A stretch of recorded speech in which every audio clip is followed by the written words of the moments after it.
ကျွန်တော်တို့ဒီထိုးသားကောင်းတွေဖွင့်ပြီးသွားပြီ agent ကောင်းတွေဖွင့်ပြီးသွားပြီဆိုလို့ရှိရင်ကျွန်တော်တို့နောက်တစ်ခုကကျွန်တော်တို့ဘာသိထားမလဲဆိုရင်ကျွန်တော်တို့ဒီအများ break နဲ့တူးချင်း break ပေါ့နော်အဲ့အကြောင်းရယ်ပြီးလို့ရှိရင်ဒီ dime break ပေါ့နော်ဒီ dime break အကြောင်းတွေကိုကျွန်တော်ရှင်းပြပြီနော်အဲ့တော့ဆိုလိုတာကကျွန်တော်ကဒီ dime break ဆိုတာဘာကိုပြောလဲဆိုတော့ကျွန်တော်တို့ဒီအပတ်စဉ်စဖွင့်ခဲ့တုန်းကကျွန်တော်ထည့်ခဲ့တဲ့break ပေါ့နော်ဥပမာဆိုကြပါစို့ကျွန်တော်ဒီမှာဆိုလို့ရှိရင်မနက်ပိုင်းအတွက်ကျွန်တော်1000 break သတ်မှတ်ထားတယ် 2D ပေါ့နော်ညနေပိုင်းကိုတော့ကျွန်တော်2000သတ်မှတ်ထားတယ်ပေါ့နော်လောဆယ်တော့ဒီမှာမနက်ပိုင်းကိုသတ်မှတ်ထားတဲ့ဟာကိုဒီမှာပြပေးရပေါ့နော်ဒီမှာဆိုလို့ရှိရင်မနက်ပိုင်းအတွက်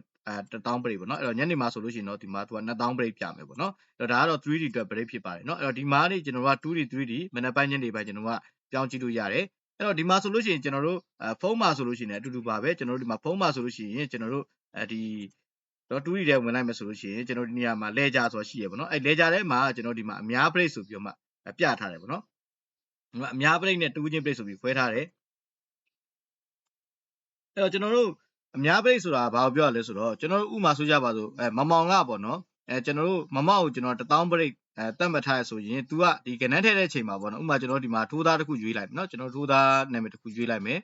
ရွေးပြီးကျွန်တော်အစမ်းထည့်ကြည့်မယ်နော်ကျွန်တော်တို့ဒီမှာအဲ့တော့ကျွန်တော်တို့ဥမာဆိုကြပါစို့ကျွန်တော်ကဒီကြော်ကြီးကိုကျွန်တော်ကဘယ်လောက်တတ်မှတ်ထားတယ်တစ်ချက်သွားကြည့်အောင်နော်အဲ့တော့ကျွန်တော်ဒီမှာဆိုရင်ထိုးသားရောက်သွားကြည့်လိုက်နော်ကြော်ကြီးကိုကျွန်တော်က 2D ကို1000 break တတ်မှတ်ထားတယ်နော်အဲ့တော့ဒီနေရာမှာကျွန်တော်1000 break မလုပ်တော့ဘူးကျွန်တော်သူ့ကိုကျွန်တော်ကဟိုပါပေါ့နော်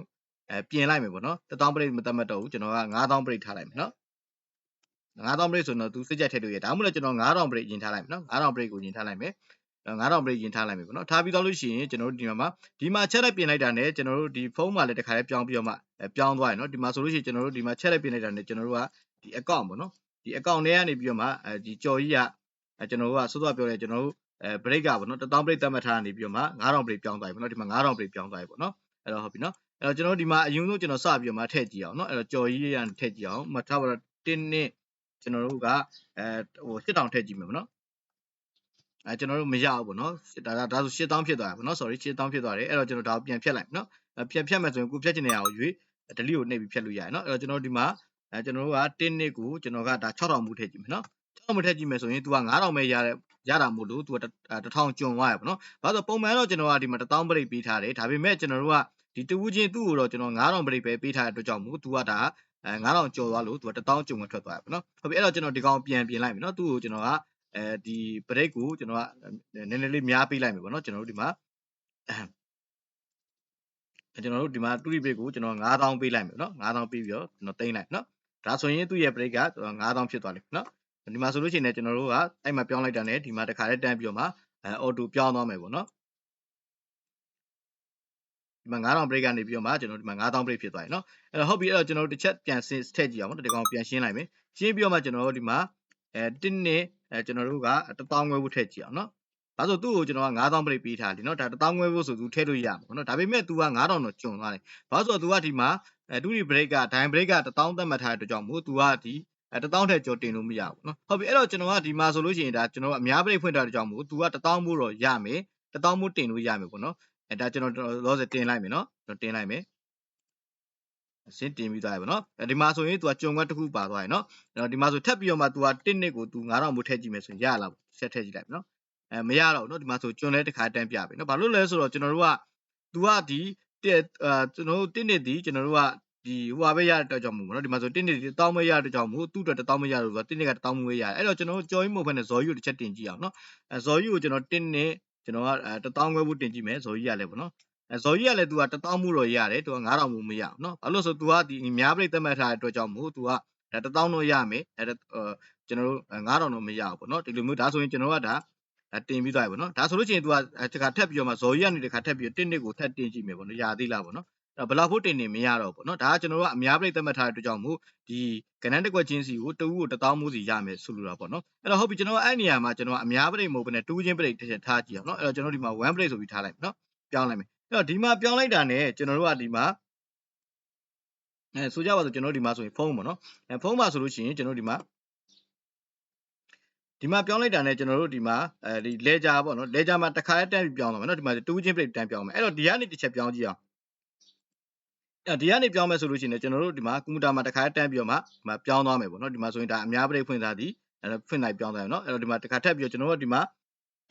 နော်အများပရိတ်ပြောင်းသွားဆိုပြောင်းသွားပြီပေါ့နော်ဒီမှာဆိုဒါအများစုဖြစ်သွားသည်အဲ့တော့တကယ်လို့ဖုန်းကနေကွန်ပျူတာကနေပြီးပြောင်းမယ်ဆိုလို့ရှိရင်လည်းကျွန်တော်က1 break ကိုပြောင်းလိုက်မယ်ဆိုလို့ရှိရင်လည်းကျွန်တော်တို့ဖုန်းမှာတစ်ခါတည်းတူးချင်း break တစ်ခါတန်းပြောင်းသွားမယ်နော်အဲ့တော့ဒီမှာဆိုဒါကျွန်တော်တို့ကဒါဖုန်းနဲ့owner app နဲ့ကွန်ပျူတာမှာရှိတဲ့ဒီ owner account နဲ့ဒါဘယ်လိုမျိုး real time ချိတ်ဆက်လဲဆိုတော့ပြပေးရပါနော်ဟုတ်ပြီအဲ့တော့ကျွန်တော်ကဒါဆိုဒါတူးချင်း break ဖွင့်လိုက်တော့နော်တူးချင်းဖွင့်လိုက်ပြီဆိုရင်ဟုတ်ပြီကျွန်တော်ကဒါထားပါတော့ကျွန်တော်တို့ကကျွန်တော်တို့ကပေါ့နော်ဆိုကြပါစို့ကျွန်တော်တို့ကအခုကျွန်တော်တို့ဇော်ကြီးကနေပြီးတော့မှ1နှစ်မဟုတ်ဘဲနဲ့ပေါ့နော်ကျွန်တော်က3.1ကိုကျွန်တော်ကဟိုပေါ့နော်8000မူထည့်လိုက်နော်8000မူထည့်မယ်8000မူထည့်မယ်ဆိုရင်तू ကဒီမှာ3.1က8000မူထည့်မယ်ဆိုရင် तू ကကြော်သွားတယ်ပေါ့နော်ဆိုရီဒါကျွန်တော်ကစောစောကထည့်လိုက်တဲ့ဟာပေါ်တာပေါ့နော်ထည့်တော့စောစောထည့်တယ်ပြတာ तू က3.1က8000မူရတယ်ပေါ့နော်8000မူရတယ်အဲ့တော့ तू ကပုံမှန်ဆိုရင်တော့ကျွန်တော်တို့ကဒါကျွန်တော်တို့က1000ခွဲဘူးထည့်မယ်ဆိုရင်တော့ထည့်လို့မရဘူးเนาะဒီမှာ3.1ကိုကျွန်တော်ဒီမှာ1000ခွဲဘူးထည့်ကြည့်မယ်เนาะ3.1ကျွန်တော်တို့ဒီမှာ1000ခွဲဘူးထည့်ကြည့်မယ်တော့ဒီမှာ9000ကျုံသွားပြီเนาะ3.1က9000ကျုံသွားပြီเนาะဒါပုံမှန်တော့ကျွန်တော်တို့မရဘူးပေါ့เนาะဟုတ်ပြီအဲ့တော့ကျွန်တော်တို့ဒီမှာဆိုရင်3.1ကိုကျွန်တော်8000မှုပဲထည့်ကြည့်မယ်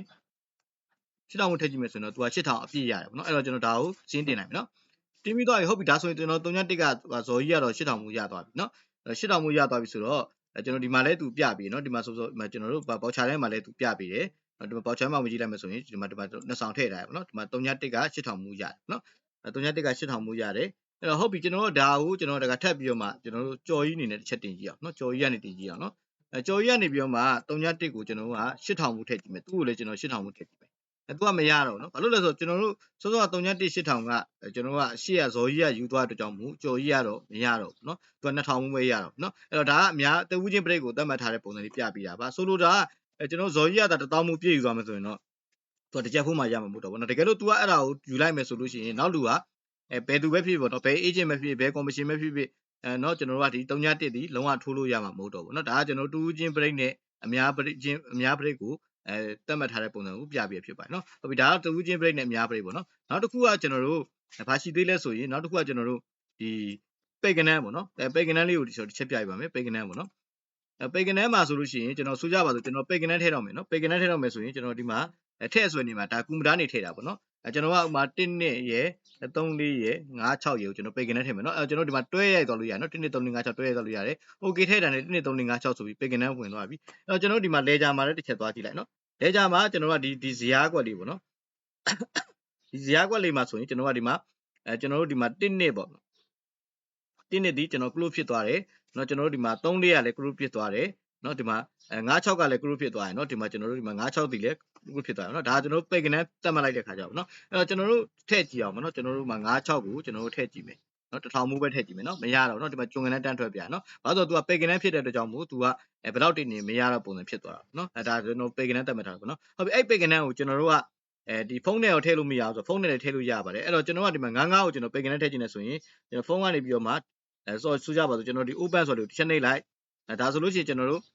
ခဏနေကြလို့ရှိရင်ကျွန်တော်ဒီမှာ close ပြောင်းသွားလိမ့်မယ်ပေါ့နော်ဒါကျွန်တော်တို့ဒီမှာ close ပြောင်းသွားပြီဆိုရင်ကျွန်တော်ဒီမှာလည်း55ပိတ်ကနန်းဖြစ်သွားပြီเนาะအဲ့တော့အဲ့ကိုပိတ်ထားတဲ့ပိတ်ကနန်းကိုပြန်ပြီးတော့မှပြန်ဖွင့်နေတယ်ဆိုလို့ရှိရင်ကျွန်တော်ကဒီဖုန်းကနေပဲတစ်ခါပြန်ပြီးတော့မှဖွင့်လို့လည်းရတယ်ပေါ့နော်ဒီမှာဖုန်းကနေပြန်ပြီးတော့မှဖွင့်မယ်ဆိုလည်းဖွင့်လို့ရတယ်ဒါဆိုလို့ရှိရင် तू ကဒီမှာ55ကျွန်တော်တို့ပြန်ပြီးတော့မှပိတ်ကနန်းပြန်ပြောက်သွားပြီပေါ့နော်အဲ့တော့ဒီကနေလည်းကျွန်တော်တို့ကထောက်ပြီးတော့မှကျွန်တော်တို့ကဒါဖြတ်လို့ရတယ်နော်ပိတ်ကနန်းတွေဖြတ်လို့ရပါเนาะကျွန်တော်လောလောဆယ်ကျွန်တော်ဒီမှာ3လေးကပိတ်ကနန်းဖြစ်နေတယ်အဲ3လေးကိုကျွန်တော်ဆက်လက်ပေးပြီးတော့မှဖြတ်ဆိုနှိပ်လိုက်မယ်เนาะအဲ့တော့ဒီမှာဆိုလို့ရှိရင်လည်း तू က open တစ်ခါလေးပြောင်းသွားလိမ့်မယ်เนาะဒီမှာဆိုရင် open တစ်ခါလေးပြောင်းသွားလိမ့်မယ်ဟောဒီမှာဆိုလို့ရှိရင်ကျွန်တော် open ပြောင်းသွားတယ်เนาะဒီမှာလည်းကျွန်တော်က1နှစ်ကိုကျွန်တော်တစ်ခါထပ်ပြီးတော့ဖြတ်လိုက်ပဲเนาะဖြတ်လိုက်မယ်ဆိုရင်ဒီမှာလည်းကျွန်တော်တစ်ခါတန်းပြီးတော့မှစောစောပိတ်ကနန်းဖြစ်နေတဲ့ဟာဒီပြန်ပြီးတော့မှ1နှစ်ဒီ open ပြန်ဖြစ်သွားလိမ့်မယ်เนาะဒီမှာကျွန်တော် open ပြန်ဖြစ်သွားတယ်เนาะဒီလိုပဲကျွန်တော်တို့ကပိတ်ကနန်းတွေထည့်တာဖြစ်ဖြစ်ပြန်ပြီးတော့မှ